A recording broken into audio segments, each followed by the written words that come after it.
This is Cornstalks and Sports Talk, your go-to Iowa-based sports show, hosted by the one and only Eliot Clough. Plato's Closet in West Ashley and North Charleston are springing up cash. Just sell us your gently used warm weather styles like tees, shorts, sandals, and more. We're paying cash on the spot for gently used spring styles for guys and girls. Support sustainable fashion. This spring, do your thing and recycle the spring-inspired clothes, shoes, and accessories that are just hanging in your closet for cash on the spot. Let your spring clothes bloom into cash at Plato's Closet. Plato's Closet, located in West Ashley on Sam Rittenberg Boulevard and North Charleston on Rivers Avenue. Well, hello and welcome to this week's episode of Cornstalks and Sports Talk, your Iowa-based sports talk show here on AM 950 KOEL. My name is Eliot Clough, at Eliot Clough on Twitter. We have a great show ahead of us today. You do not want to miss this. We are breaking down everything Missouri Valley Conference and Missouri Valley Conference Tournament, not just with me, but with Jim Benson of the Pentagraph in Bloomington, Illinois. He's the beat writer covering Illinois State. And of course, we got Harry Schroeder, Father Harry, who is with Valley Hoops Insider, the podcast, as well as the website. You got to check out his stuff, folks. And we're doing it all from St. Louis, Missouri, right here at the Enterprise Center, recording this from where the MVC Tournament is played. And man, I know it's the night before. I know we might not be quite ahead of the schedule because Drake and Southern Illinois and Missouri State and Valpo are playing later. Either way, we're previewing UNI's matchup with Loyola as well as reviewing their game against Illinois State. But before we do that, stick around here with us. We got a great show ahead. So I want to start off by talking those all-conference teams that were released by the Missouri Valley Conference this week. Of course, all of that voted on by SIDs, by coaches, and media. And that first team, obviously, before we get to that, we got to talk about AJ Green winning the Conference Player of the Year for a second time. And fine, a lot of people that are Missouri State fans and maybe some just fans of the MVC were upset that Isaiah Mosley did not win the award. And like fine, I get it. If AJ Green hadn't, we would be upset as well. But AJ was better in conference. He's on the better team that beat Missouri State twice. And I mean, he's won the award before. Of course, there's going to be a level of bias from me and from some of the voters because of that, because he was on the best team. But it's not like Isaiah Mosley got robbed. I mean, AJ Green, what did he do? He scored 19 points a game this season, shot 91% from the free throw line, 38% from three, 42% from the field, and also hauled in 3.6 rebounds and dished out a bunch of assists. He actually led UNI in that category. So AJ Green, the Cedar Falls native, more than deserving of that award. I will root for AJ for my entire life. He deserved it. Now, my one gripe with that first team all-conference selection, of course, Isaiah Mosley there, Gage Prim, the center from Missouri State, and Lucas Williamson were three of the other guys that were on that first team. And that fifth spot was up for debate between a lot of people. My vote would have been Noah Carter, but you can throw my vote out the window because, like I said, I'm a little biased. And of course, he is the second leading scorer for UNI. And, my second choice behind Carter would have been Antonio Reeves. Reeves filled it up this season. He was awesome for the Redbirds. He's a guy that I respect and that I know a lot of people around the league respect, and he's done an incredible job improving his ability to score the basketball, i.e. why he won Most Improved Player and was on the Most Improved Team. So he was really my choice. Other than that, it probably would have been Marcus Domask, but ultimately I thought it was going to be Noah Carter. And so, voters ended up choosing Terry Roberts, point guard from Bradley, who is a transfer from Florida Southwestern. And, I have no issue with Roberts. I really don't. He's a good player. But when it comes down to it, I feel like voters felt like they had to spread the love around. And, it was an easy choice putting Gage Prim and Isaiah Mosley both on first team. That's a little bit different. Those two guys were on another level. Whereas for Noah, he really fell into that second sort of scoring, that second tier of scoring type of position. But Noah has done so much for a small ball big. He's 6'6", and he played well against guys like Gage Prim. He played well against guys like Rink Mast. He played well against these 6'9", 6'10" guys that play at this level. And though Noah isn't quite the scorer that some of these guys are in that top 5, he did average 14.8 points per game this year, and he is one of the best players in the entire conference. When I have a choice to pick Noah Carter over some of these other guys, especially Terry Roberts, I'm picking Noah Carter. I mean, look at what happened tonight between Loyola and Bradley. That was not a game. You know who would have impacted that game? Noah Carter. You know who didn't impact that game? Terry Roberts. So every time I have an opportunity to root or to pick Noah Carter to make an offensive or a first team all conference, I'm picking him every time. I will be utterly shocked if he does not make that team next year. And he deserved it this year, to be quite frank. And we're going to talk with Jim Benson of the Pantagraph, Illinois State beat writer for them, about the possibility of Antonio Reeves earning that spot because he did lead the conference in scoring. But Reeves, the team just wasn't good enough. They just weren't. I'm a big fan of Reeves. I like the way he scores the basketball. And some other news for you in the post-game presser where Antonio Reeves was asked some questions about the new hire that they're going to make here. And again, we'll talk about that with Jim. And apparently Reeves would not commit to coming back to Illinois State. So he may not be a factor in the coming year for the Illinois State Redbirds. Other than that, I thought the second team was fair. Other than Noah Carter being on second team, I think he should have been on first. I think second team was fair. Tucker DeVries, freshman of the year. There is no other freshman that was going to touch what Tucker DeVries did for the Drake Bulldogs this year. I believe their second place guy scored 2 points a game for Bradley or something like that. I don't even recognize the guy's name. Tucker DeVries, who was a 4-star recruit coming out of Waukee, decided to stay at home and play for his dad at Drake. That's a guy that was the clear far and away freshman of the year. Same way it was when AJ won the award just his freshman year. I believe that was 3-4 years ago in the 2018-2019 season. So we're talking about that second team. If you didn't want to look it up, Marcus Domask, Antonio Reeves, Garrett Sturtz, Noah Carter, and Tucker DeVries. I think Garrett Sturtz earned that position because of who he is and what he's done for Drake, and he has really improved this year. He was also, I believe, on the all-improved team. And then when you look at that third team, Roman Penn, Braden Norris, Cooper Neese, Rink Mast, and Ben Cricky, I think Rink Mast deserved a spot on the second team or the first team. I know people in the media who voted for him to make the first team. So if that tells you anything about the season he's had, although Bradley did lose to Loyola pretty significantly just now, he had a good season. He had a really, really good season. One more thing that I have a little bit of beef with, and then we'll talk about the Missouri Valley Conference, the tournament at hand, and we'll talk about that with Harry Schroeder later too. But the one major issue that I had with the selections for the all-defensive team is the fact that neither Nate Heisey or Tywan Pickford made that team. Isaiah Brown, who is arguably the best defender in UNI history, one of the best at the very least, he disagreed with that choice as well. And if there's anybody that knows anything about defense, it is Isaiah Brown. So, therefore, he was my easy follow-up to seeing that Nate and Tywan did not make it because he immediately had an issue with it. And he's a smart guy. He knows defense. And so, not seeing Nate Heisey, Tywan Pickford, two of the best defenders on the all-defensive team, drove me a little nuts. Like, fine Lucas Williamson, fine Donovan Clay, fine Lance Jones, Ahur Ugwak, DJ Wilkins, who unfortunately tore his ACL and is out for the remainder of the season, obviously the tournament. I'm recording this prior to the Drake and Southern Illinois game because, well, I have stuff to do. and so I'm not positive of the outcome of that game quite yet, or Missouri State versus Valpo, but I'm sure you'll hear about that as well, one way or another. But anyway, Nate Heisey, if you have not seen this young man defend in person, if you have not seen Tywan Pickford defend in person, then you need to.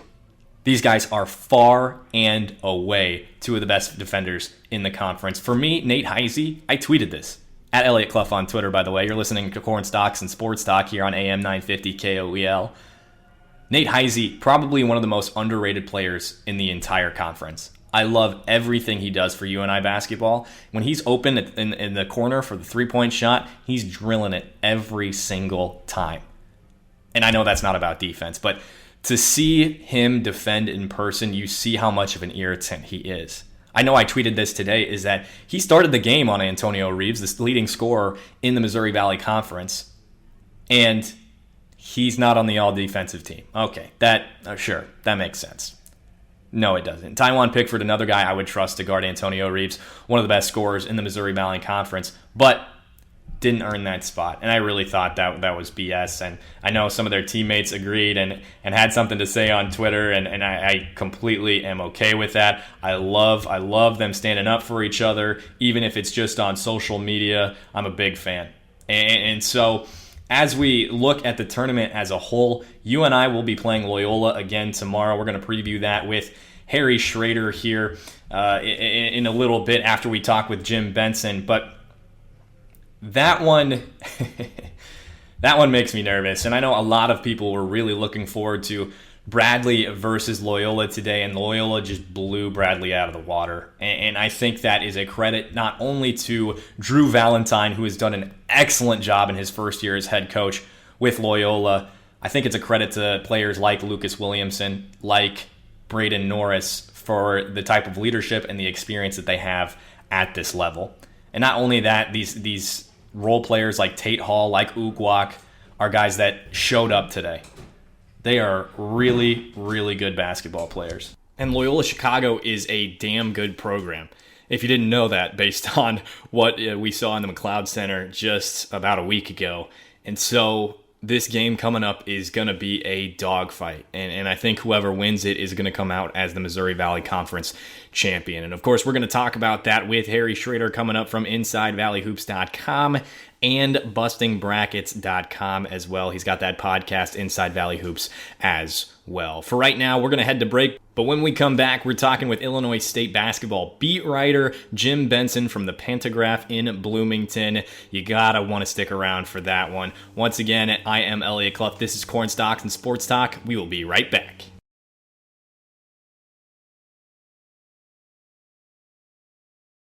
And we're back here on Cornstalks and Sports Talk, AM 950 KOEL. My name is Eliot Clough, at Eliot Clough on Twitter.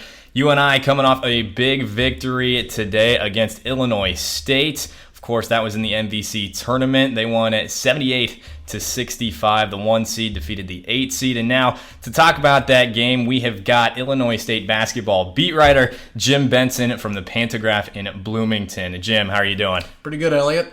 So, Jim, initial thoughts after the loss to UNI in this quarterfinals matchup? Yeah, I thought it'd be a little tighter game going through. I thought maybe UNI would pull away in the second half, maybe because of the fatigue factor, but they pulled away a little earlier than I thought. Illinois State just had a tough time really containing penetration all game, and I thought UNI had a great game plan. They were going to take it hard at the rim and all that, and they prevailed. I mean, they did what they wanted to do. 36 points in the paint, that was a big factor. Of course, A.J. Green, he loves to attack the rim and get those foul shots up. But it just was quite apparent from tip that UNI was a superior team. And that's just what you're going to get in the quarterfinals. Yeah, I'm just I wish Northern Iowa would have seen Illinois State with Cy Chapman this year. They did all 3 games was after Chapman tore his ACL. He was their big inside presence for Illinois State. A guy they could throw the ball into. They had nobody really to throw the ball and play through him, a post and all that. So that would have been fun. I think it would have been a little tighter games. Maybe Illinois State even could have pulled out the game in normal against them. But, that's life. That's why you have substitutes on the bench. Right. And with Abdu getting those 2 fouls really quick, too, I'm sure that didn't help. No, it didn't. He played a lot more in these 2 days in the tournament than he's played all season. I was kind of surprised about that. He's their best rim protector. They played Schmidt a little bit more this year than they have in the tournament here. But Brian Jones thought his best chance was with Abdu, and he actually played pretty well against Indiana State the night before. Didn't play so great tonight, but the best team won. There's no doubt about it. UNI, of course, the 1 seed, like I mentioned, so that's a big factor coming into a game like this. We talked about the fact that, or I guess you mentioned Brian Jones there, the interim head coach for Illinois State. A former UNI basketball player, believe it or not, but he took over in the absence of Dan Muller. For those of you who don't know, Muller, he actually was fired a few weeks ago, decided to step down. We've got news now, right after the game, who will be the next head coach of the Illinois State Redbirds? Yeah, about an hour after the game, Illinois State sent out a release saying Ryan Peden, an assistant coach at Ohio State under Chris Holtman, was with Holtman at Butler for a couple years. He will be Illinois State's new head coach next season. And we were talking before we started talking here. There's not a whole lot that you know about Peden just yet. I'm sure you'll learn more quite a bit here soon. What can you tell us about Peden, about his background? Do you know anything about the stuff he runs, anything at all? I don't know that part of it. He played at Division III Worcester out of Massachusetts, and he's never been a head coach. And so that's kind of interesting. I thought they might go for somebody who maybe has had some success as being a head coach, either Division II or lower level Division I. They didn't. That doesn't mean he's not going to be a good coach. I think Chris Holtman is one of the best coaches in the country. And if you're learning under that guy, I think that's a good place to start. So, Peden was actually he coached at Illinois. He was an assistant to John Gross. He wasn't an assistant coach, he was an assistant to the head coach, which is a little step below the assistant coaches, as we all know. But so he knows a little bit about the state of Illinois, and I think that's big. He's recruited a lot in Illinois. I think he was probably the lead recruiter on Liddell. He's from Belleville, East Illinois. So he knows the state, and I think that's what Illinois State needs. They need to get more state of Illinois players like Northern Iowa gets Iowa players.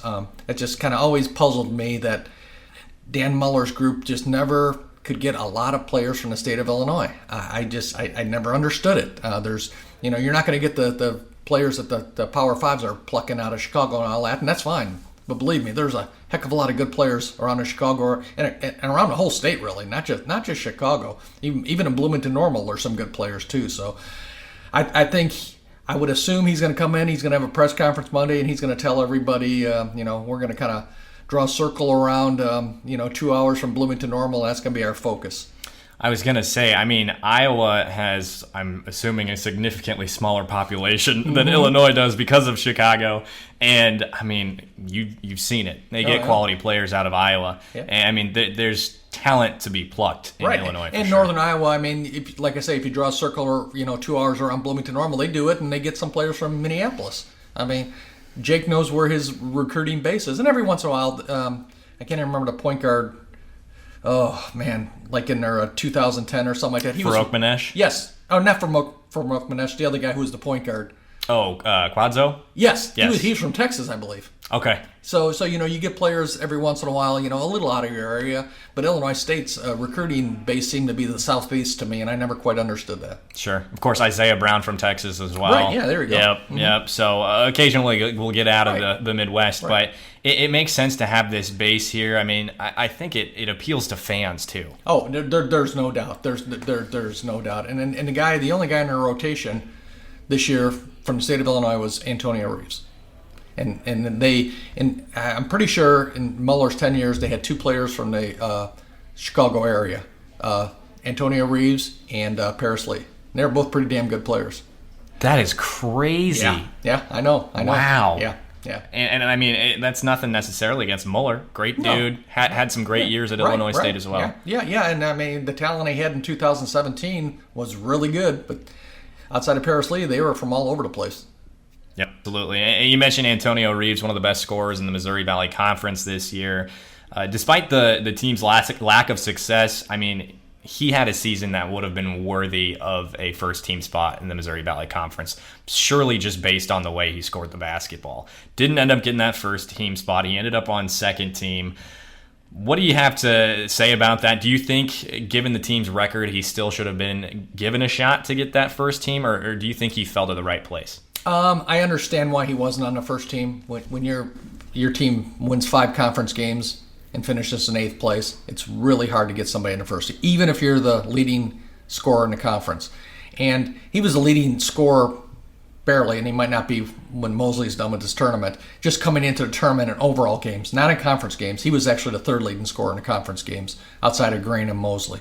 So some people just judge all conference teams just how you play during the conference season. I kind of look at it, how you play in the conference season, I weigh that more heavily than the whole season. But I do weigh it more heavily than the whole season. So I can see why he was second team. Again, we're talking with Jim Benson, Illinois State beat writer from the Pantograph here on Cornstalks and Sports Talk, AM 950 KOEL. So you told me today as well that you voted for Noah Carter to get that first spot. What was it about Noah's game this season that really impressed you and you felt like he deserved a spot on that first team? Well, I thought he was, especially with Austin Fife's medical condition, I guess you would call it, they needed some kind of inside presence, and he's only, 6'6"? But he's a bulldog inside, and he can score inside and outside. And if he didn't raise his game to a different level this season, Northern Iowa doesn't win the Valley title. So I just thought he was a huge difference maker. You need a complimentary scorer when you have somebody like A.J. Green. And 2 years ago, that was Austin Fife. But he can't do it now, and somebody had to step up, and Noah Carter stepped up. And I even said to Dan Muller, was sitting 2 seats down from me today, I said, he should have stayed in the transfer portal, shouldn't he? What was he in there for, 24 hours last spring or something like that? Yeah. So that would have been better for everybody else in the Valley.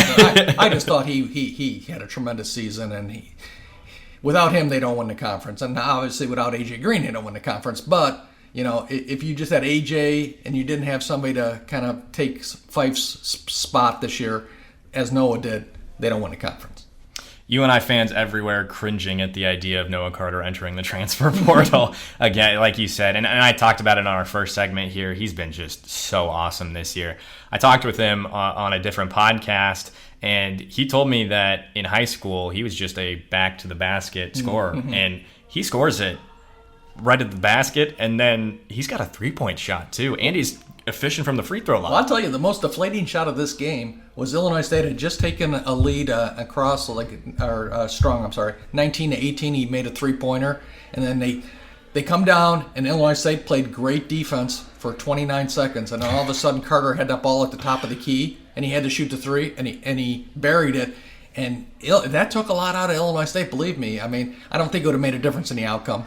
Right. But at that time, that just gave UNI, I thought, a lift, which they carried into halftime, which, a 10-point lead at halftime. And they really never let Illinois State even, get within 2 possessions in the second half. And if you don't get within 2 possessions of a game, it's never really a game. Lewis did have a shot in the corner that could have cut it to 6 with about 8 or 9 minutes left. Wide open look. And he missed it. But I thought Carter, that was a huge shot that he made. It was really huge. And I know he just kind of threw it up, but hey, it went in. One more thing that I wanted to ask you about the new coaching hire in Peden. Not necessarily about him specifically, but about the team. What do you think this team needs from a head coach? I think they need a little bit more discipline. I think you saw that today. They had some really sloppy turnovers, and they've had that all season. A little more accountability maybe there. A little more structure. It seemed to me a lot, too, this year.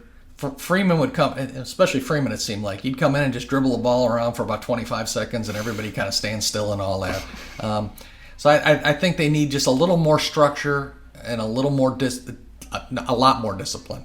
Because I've seen these turnovers for years. And what I've also seen for years, Illinois State is... They must lead the country in fouling 3-point shooters.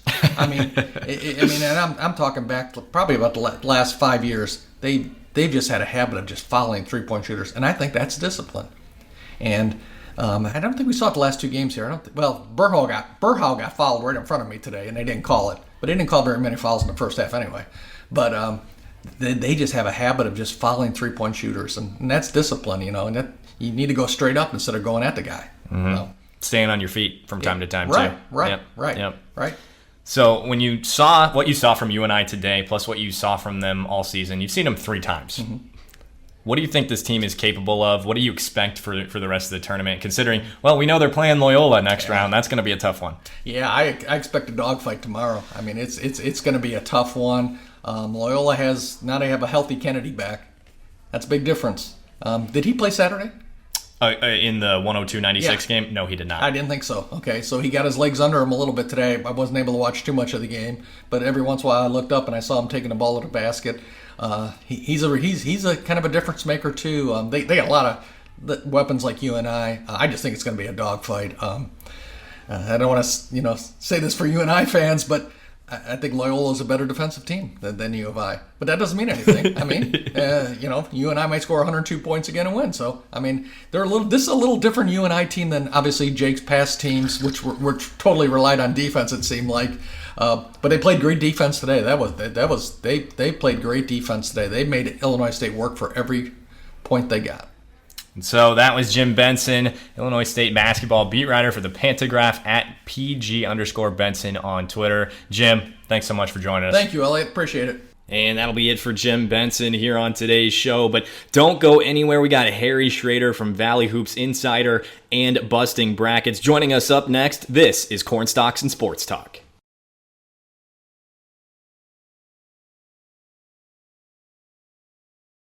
And we're back here on Cornstalks and Sports Talk. We're joined by Harry Schroeder of Valley Hoops Insider and BustingBrackets.com. We're talking about the Missouri Valley Conference Tournament. Of course, we are recording this before those last two games are played, but either way, big games happening today. UNI taking the victory over Illinois State. That's a big one for the Panther fans. And then Loyola defeating Bradley. So, Harry, thanks so much for hopping on. Are you kidding? Hang out with you, Eliot? That's awesome. Harry and I just met for the first time in person, and he's been very helpful. In person, but yes. We've known each other for months right. online. Those hour-long. Wait, I didn't mean that. We didn't meet online. That's not what I meant. Those hour-long MVC coaches calls, man. But we were just talking for a moment before we started recording. Harry, you said you love Ben Jacobson. He's Coach of the Year in the MVC. What do you love about Coach Jake? Well, I've been around this league for 21 years, and he's been coaching in it 16, and runs a classy program, as you know. And Eliot, their guys know how to play the game. I mean, they know how to play the game. And so I was just commenting to some national broadcaster who was asking me a question about Northern, and I said, they seem to throw it to a blank space knowing a teammate's going to be there because they understand their roles. And that's from coaching, repetition, all those kinds of things that coach puts in. And they just do that year in, year out, year in, year out. It's a famous, phrase from the Remember the Titans movie. Denzel Washington says, we just run the same football play over and over. It's like Novocaine. You keep using it, it works. And that's what Jake does. They have a system. They run it. Their guys are drilled to it perfectly. Gives them freedom to do other things, but they're so honed together as a team. And that's about leadership. And that's why I have such high respect for him. Yeah, and it's difficult not to, just having interactions with him in press conferences and then seeing what he does on the court. I mean, he's just class act, now 5-time Coach of the Year in the MVC, first time that's ever been done, with coaches like Dana Altman and Henry Iba, and the list goes on and on and on. So from what you've seen of UNI in this game today that you were on the call for, KTRS, that's who you were on the call with, and they took on Illinois State. We talked to Jim Benson just before this. What did you think about the game? Well, it was classic UNI. They were getting big threes. They were spreading it around. It was a game that AJ didn't have to go crazy, and a lot of guys involved. Noah Carter, making it all happen out there as well. You and I talked about it yesterday, that Carter was going to have to play a significant role. And, after that one bad game, or at least bad scoring game that he had against Loyola, and bounced back in the second Loyola game, it was amazing and really good in the game today. You know what? I was at the shoot-around yesterday, and he was the music coordinator for the practice. He had the boombox thing going. And it just dawned on me as I'm watching the game. He's the guy that kind of makes the music happen for Northern. He's the flamboyant guy, the guy that gets them stirred up. And, listen, they play really good defense, and they're very well-schooled offensively. And I love what Jake has done the last couple of years. They've upped the tempo a bit, and so I think their players are more engaged because there's a little bit more freedom of movement and a lot more pace to the game. And Illinois State, they weren't going to win that game. I mean, coming in, I had no thought that Illinois State would win it. But they played them tough for a while, and good for them. But Northern is so good. And I can't wait to the game tomorrow when Loyola and Northern play one another.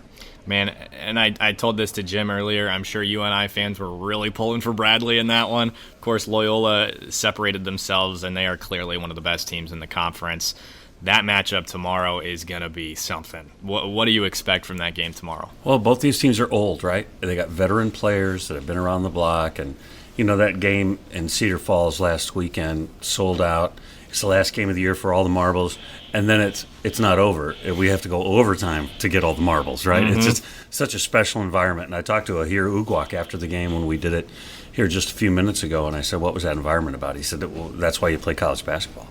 He said, we were in this packed place and people going crazy, and he said it was awesome. Of course, they lost, but he just said it was such a perfect environment. I talked to Drew Valentine about it, and he said somebody told me it was louder in there when we were playing last week than when Carolina was there a couple of years ago when they beat the number one team in the nation. And so I think it's going to be that kind of game tomorrow, right? These two outstanding teams, so well schooled by their coaches, but they're, like I said, their guys are old. They got those 4 or 5 year players that know their roles and are outstanding at it. And it's going to be high level basketball on Saturday. I am excited and nervous. Nervous. And the thing about that last game, too, that 102-96 victory, if you told Ben Jacobson in 2007 that was going to be a final score of a game that he coached, I'm sure his head would have exploded. Yes, no question. All right.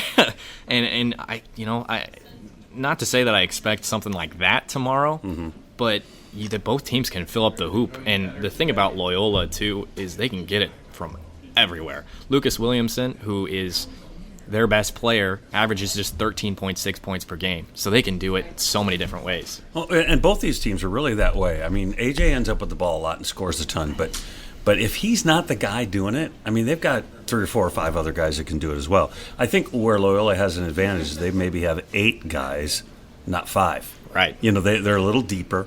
But I think these teams are so evenly matched, and we saw it in the regular season, of course. But they're so evenly matched, and because they play really good team basketball. It's team basketball for both of them. We haven't seen a lot of Trey Burhow in the last couple of games in terms of the scoring, but he could get 25 tomorrow. I mean, it just could happen, right? He's that kind of guy. And so I do think it's just going to be a special environment and a special game because both these teams play it the right way, too. Loyola, they dig in defensively. They get in the passing lanes and jump switch and double team. And UNI and Loyola both will switch on screens, and so it creates different defensive havoc.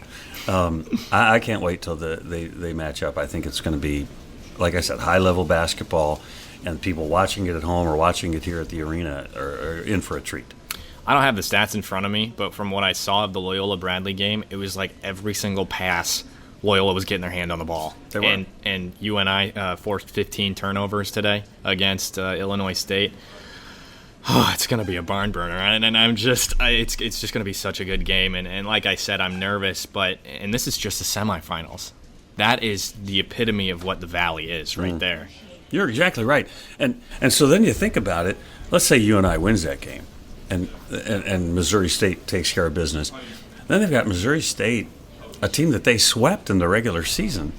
But Missouri State is as talented as anybody around. I mean, this is just those top 4 or 5 teams in this league, as we've been saying for a couple of weeks, are just spectacular. And so it's going to be very interesting how Saturday plays out on both sides of the bracket. Now, obviously, we don't know how Drake in Southern Illinois and Valpo and Missouri State are going to turn out as we're recording this.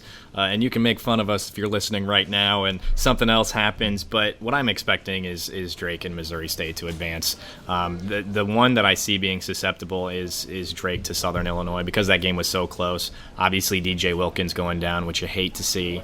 But what I expect, should UNI get to the final, it's matching up with Missouri State. Totally. And it's tough to beat a team 3 times in 1 year, especially a team that has Isaiah Mosley and Gage Prim. Yeah, totally. And listen, I was talking to Dan Muller earlier today, the former Illinois State coach, and we were talking about that 3 games against the same team. And he said, listen, if it's a bad team, it's easy to beat them 3 times. He said, but if it's a good team, it's really tough because they're making those adjustments. They've seen what you've done. It's really hard to produce that same product 3 different times and win. And so, yeah, it's difficult. What I think UNI has going for them against Missouri State is, again depth. Missouri State plays 7 guys. And, they could get DeMarcus Sharp back this weekend. It doesn't seem likely. But then they'd be at 8. And so you can wear a team down third game in 3 days, and particularly when you have some depth. The only thing I wonder about that is how draining will be the Loyola game against Northern, whoever comes out of that game. How draining will that be to then go play a Missouri State team who might have a cakewalk into the finals?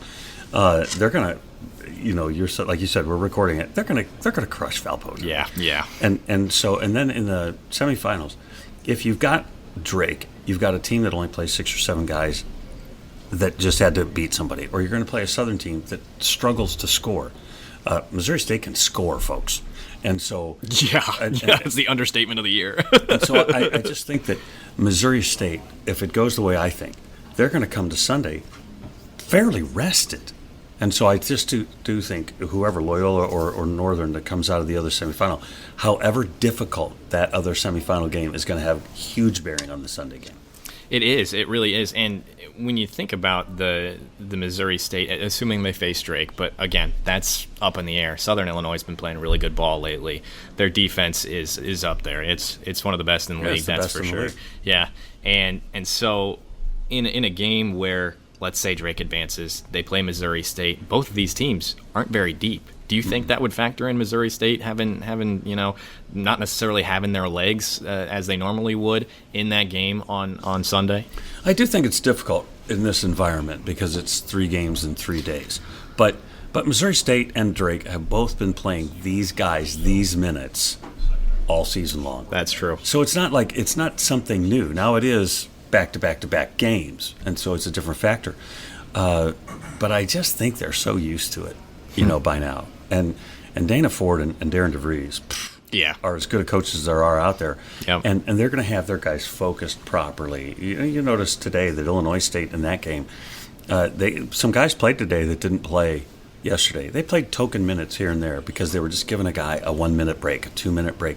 And so Missouri State and Drake can both do that as well, just to get their guys off their feet a little bit. And that's why I think it's essential for Missouri State to kind of blow somebody out and then rest up. Right, yeah. And if there's anybody they're going to blow out, it's Valpo. And honestly, I was telling a few of my buddies here this the other night. It's kind of similar to Valpo playing Evansville last night.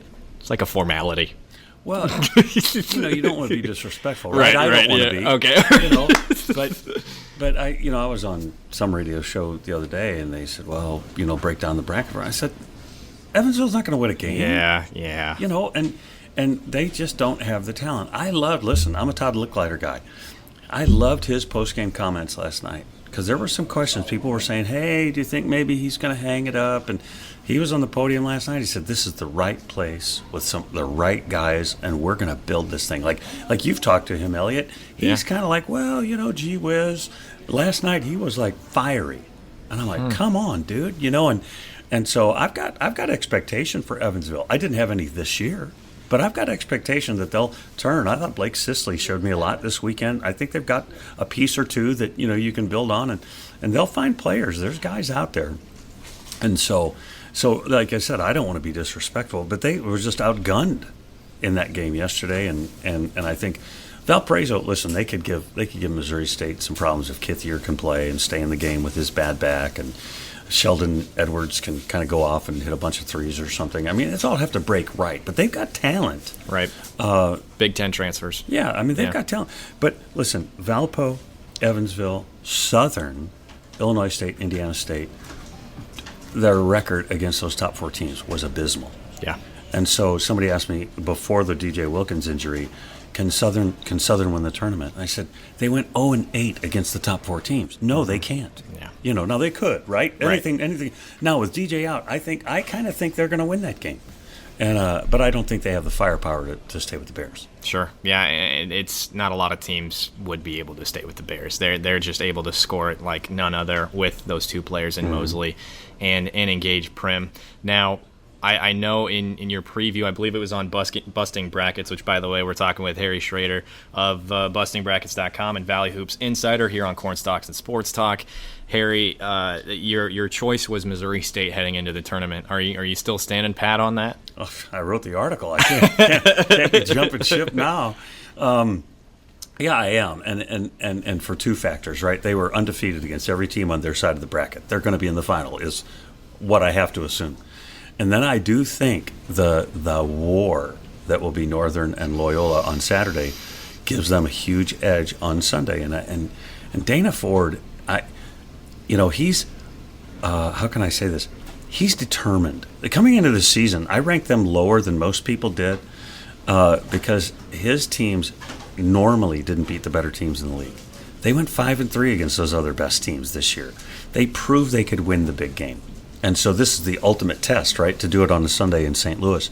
But I'm a believer now, and Mosley can go get 50 tomorrow if in any one of these games.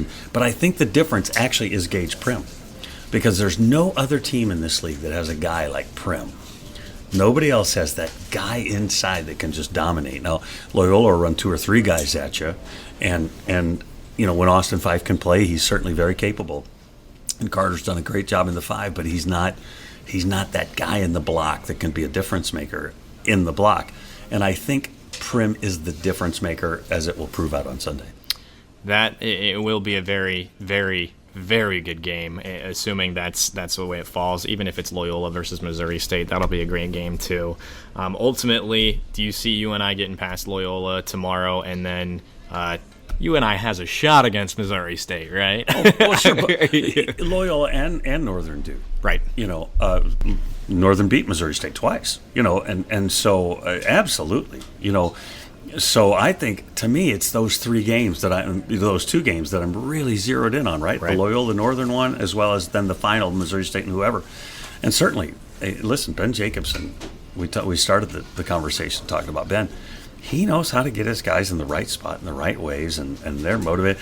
I'm watching him today, and he's getting the fans engaged, and I'm like, he's become the good humor man too. I mean, it's just amazing. And so, I think those are the 3 teams that can win, and obviously somebody has to win that game on Saturday between the Panthers and the Ramblers, and anybody can win it on Sunday of those 3. I really, I just had to make a choice because I was writing an article, and okay, Missouri State. I flipped 2 coins, and it became the Bears. But I do think Prim is the difference maker. But anything can happen. The way Northern can play offense, the way Loyola defends, anybody could win this thing.